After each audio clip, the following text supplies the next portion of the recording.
तो दोस्तों इंडिया और श्रीलंका के बीच होने वाला आज है एशिया कप का मैच, जो कि काफी हद तक फॉर्मेलिटी है दोनों ही टीमों के लिए। चूंकि इंडियन टीम ऑलरेडी फाइनल के लिए क्वालिफाई कर चुकी है और खेलेगी पाकिस्तान के खिलाफ, जबकि खेलेगी श्रीलंका की जो टीम है वो आखिरी मैच इस टूर्नामेंट का। और आज के इस मैच के बाद ये टीम टूर्नामेंट से बाहर हो जाने वाली है। तो लेकिन आज के इस मुकाबले के अंदर जब ये दोनों टीमें एक बार फिर से दुबई इंटरनेशनल क्रिकेट स्टेडियम के उसी मैदान पर खेलने उतरेंगी जहां पर इंडिया भी अपना पिछला मैच खेल करके आई है, श्रीलंका के भी बारे में बात करेंगे, इनकी क्या स्थिति रही इस मैदान पर। और यहाँ पर मैच होगा 26 सितंबर को रात को 8 बजे से। तो सबसे पहले शुरुआत करें अगर हम पिच रिपोर्ट के आज के इस पूरे डिटेलिंग से, जिससे आपको ये कम से कम समझ में आए कि जब अपनी टीम आप बनाने जाएंगे फ्री टू प्ले कॉन्टेस्ट के लिए, जो 6 टीमें आपकी बनने वाली हैं, तो वो तो हम आगे वीडियो के अंदर देखेंगे ही कि कितनी कितने प्लेयर दोनों टीमों की तरफ से कितनी कितनी टीमों में आपके होने चाहिए। पूरा क्लियर कट इन्फॉर्मेशन आपको मिलेगा। लेकिन उसको प्लेयर को पिक करने से पहले पिच का क्या नेचर है, जिसकी वजह से हमको ये समझ में आ पाए कि किस तरीके के बैटर्स और किस तरीके के बॉलर हमको अपने टीम में लेकर के जाना है। तो जैसा मैंने आपको बताया, शुरुआत करें अगर हम पिच रिपोर्ट के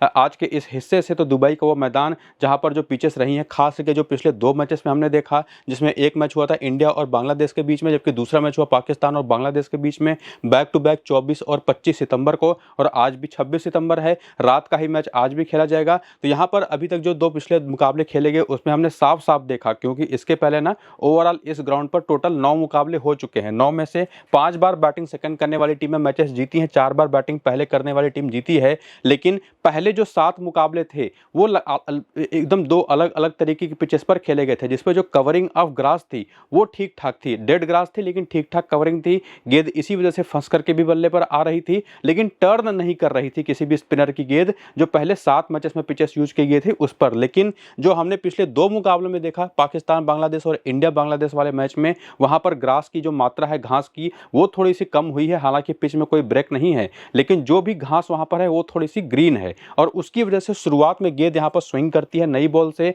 और उसके बाद जाकर के 7वें 8वें 9वें 10वें ओवर में थोड़ी सी बैटिंग के लिए कंडीशन बेहतर होती हैं। लेकिन जैसे ही 10वें ओवर के बाद गेंद थोड़ी सी भी पुरानी होती है, गेंद वहां पर टर्न करना शुरू कर देती है स्पिनर्स के लिए, बल्ले पर फंस करके आना शुरू होती है। और जैसा मैंने आपको बताया कि फंस करके बल्ले पर आएगी, टर्न करना शुरू कर देगी, और साथ ही साथ सेकंड इनिंग में अब चूंकि ओस की भी संभावना काफी कम होती चली जा रही है, तो इस वजह से सेकंड बैटिंग करने की जगह कोई भी टीम टॉस जीत करके यहां पर पहले बैटिंग करना प्रेफर कर सकती है आज के इस मैच में। बाकी स्कोर कार्ड आप पिछले दोनों मैचेस को देख ही सकते हैं, जिसके बेसिस पर आज के इस मैच का फीचर आपको मैंने बताया। पिच का बेसिकली यहाँ पर नई गेंद स्विंग करती है, क्योंकि अगर आप देखें इस वाले मैच में तो इंडिया ने अगर बात करें बांग्लादेश के खिलाफ, तो पावर प्ले के पहले 6 ओवर में 72 रन बना दिए थे, जिसमें से पहले 3 ओवर में केवल 17 रन थे, अगले 3 ओवर में जम के रन बने। जबकि इस वाले मैच में जो पाकिस्तान और बांग्लादेश का हुआ, वहां पर पाकिस्तान की पहली इनिंग में 27 के स्कोर पर 2 विकेटें गिर गई, बांग्लादेश की इनिंग में 36 के स्कोर पर 3 विकेटें गिर गई।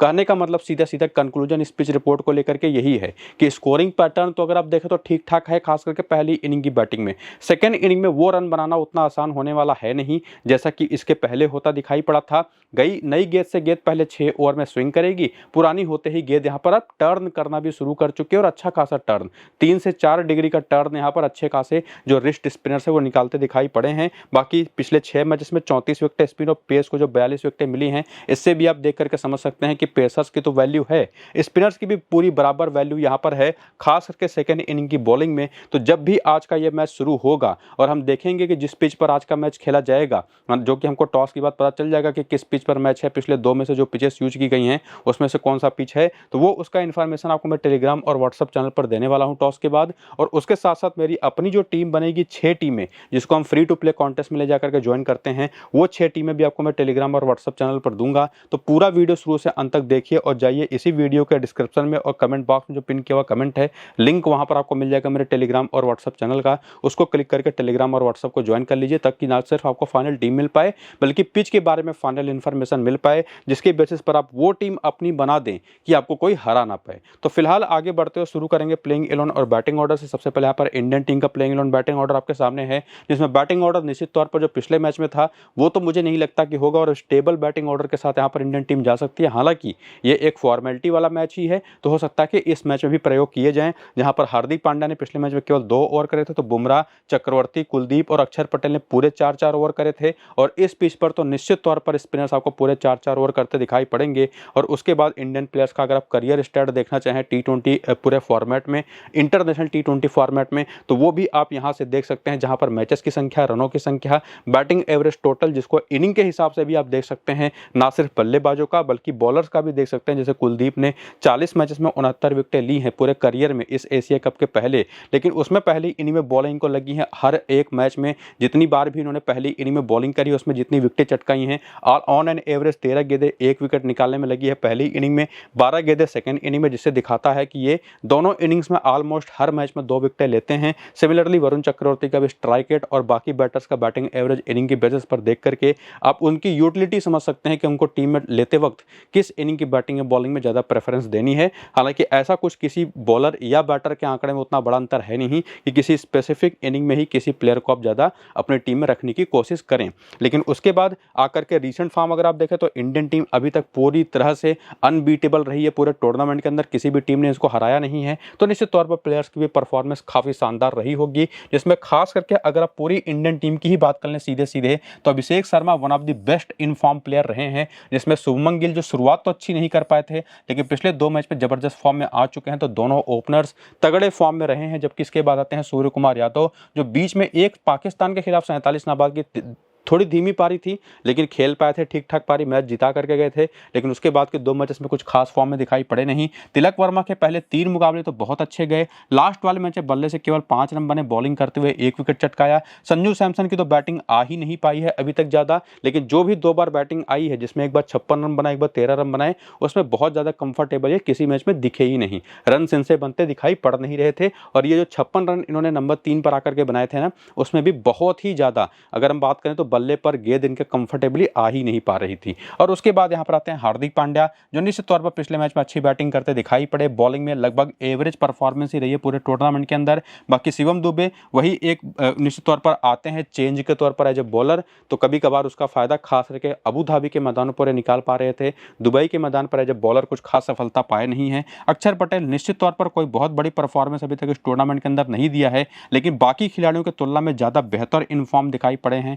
और उसी में वरुण चक्रवर्ती को भी ऐड कर दीजिए, कुलदीप को भी ऐड कर दीजिए, और जसप्रीत बुमराह जो पहले 2-3 मैचेस में थोड़े से ऑफ दिखाई पड़ रहे थे ना, ये भी पिछले मैच में कमाल के फॉर्म में आ गए बांग्लादेश के खिलाफ। और गेंदें तो इनकी ऐसी आउट स्विंग हो रही थी लेफ्ट हैंडर्स के लिए भी और राइट हैंडर्स के लिए भी, और इसके साथ साथ इन स्विंग भी हो रही थी ना, कि इनसे डेंजरस बॉलर तो कोई दुनिया में तो वैसे है भी नहीं, दिख भी नहीं रहा था। तो पूरी की पूरी इंडियन टीम को देखें तो टॉप ऑर्डर के दोनों ओपनर्स और साथ ही साथ ये जो चारों बॉलर्स हैं इंडियन टीम के, ये वन ऑफ द बेस्ट वो प्लेयर्स हैं जो कि one of the best form में भी हैं। आपकी बनने वाली 6 में से कम 4 से 5 टीमों में होने भी चाहिए। लेकिन अगर पहली इनिंग की बैटिंग आप देखते हैं आज के इस मैच में इंडियन टीम की तरफ से, तो इन 6 प्लेयरों के अलावा 7वां प्लेयर निश्चित तौर पर आपके पास यहाँ पर सूर्य कुमार यादव का भी ऑप्शन है, तिलक वर्मा का भी ऑप्शन है, इवन संजू सैमसन का भी, हार्दिक पांड्या का भी ऑप्शन है। लेकिन निश्चित तौर पर संजू सैमसन या हार्दिक पांड्या, और स्पेसिफिकली हार्दिक पांड्या के साथ अगर आपको जाना है तो 6 से ज्यादा प्लेयर तो आपको पिक करने भी पड़ेंगे, इवन 7 या 8 भी पिक करने पड़ सकते हैं।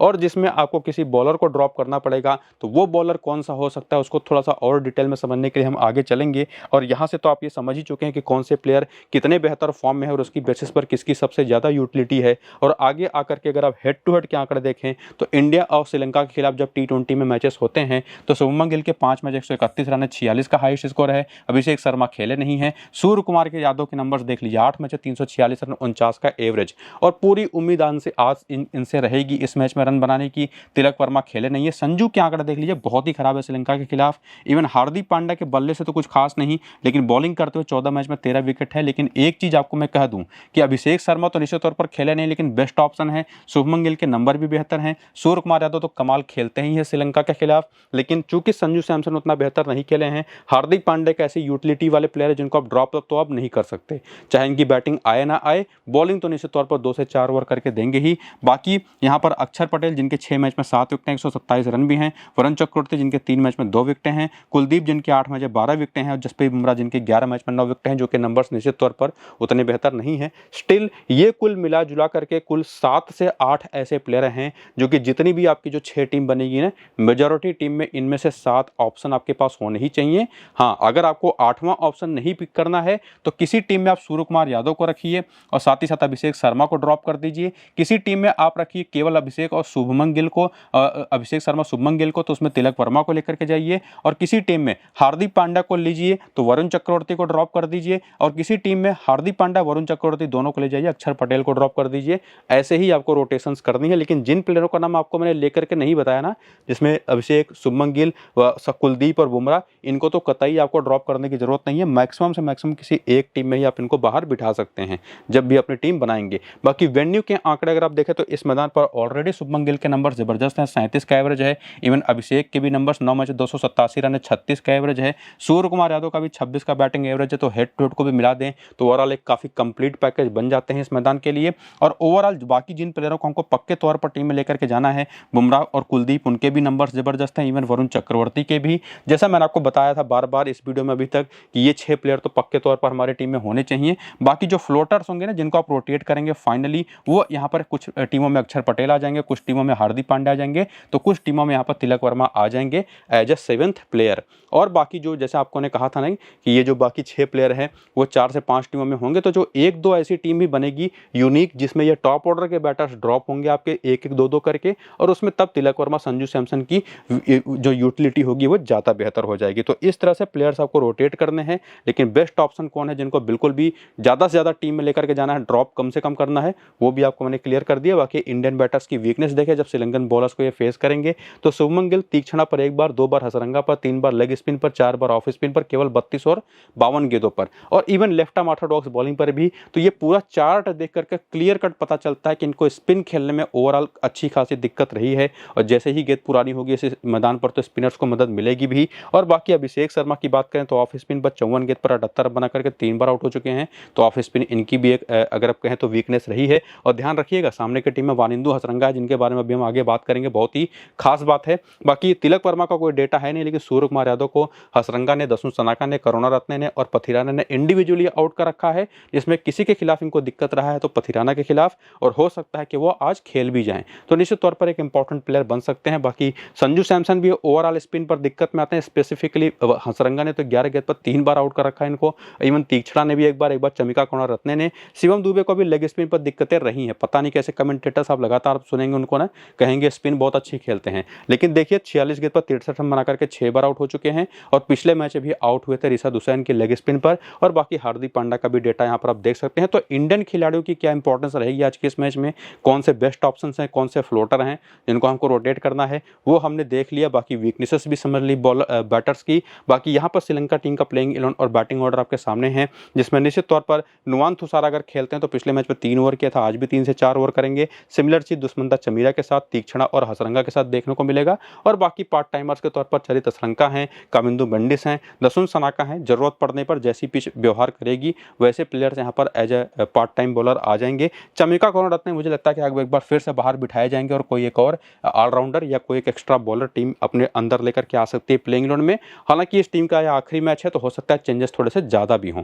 तो इस वजह से पूरे के पूरे स्क्वाड के जो प्लेयर्स हैं ना, उनके करियर के आंकड़े आप जरूर देख करके रखिए, ताकि कोई ऐसा प्लेयर जो अभी तक बेंच पर से आया नहीं है प्लेइंग 11 में, जैसे बिनुरा फर्नांडो हो गए, पथिराना इवन हो गए, नुवानिदु फर्नांडो हो गए, तो इनके बारे में आपको कम से कम पता हो कि क्या एक्सपीरियंस लेकर के ये आते हैं। वीडियो को रोक करके चीज़ें जरूर देख लीजिएगा। बाकी यहाँ पर आपके सामने रीसेंट फॉर्म है, और इस पूरी श्रीलंकन टीम का अगर आप रीसेंट फॉर्म देखने जाएं तो पहले 3 मैचेस तो ये टीम जीत गई थी और उसके बाद सुपर 4 में आई, लेकिन सुपर 4 में आने के बाद पाकिस्तान से भी हार गई, बांग्लादेश से भी हार गई, टूर्नामेंट से बाहर हो गई।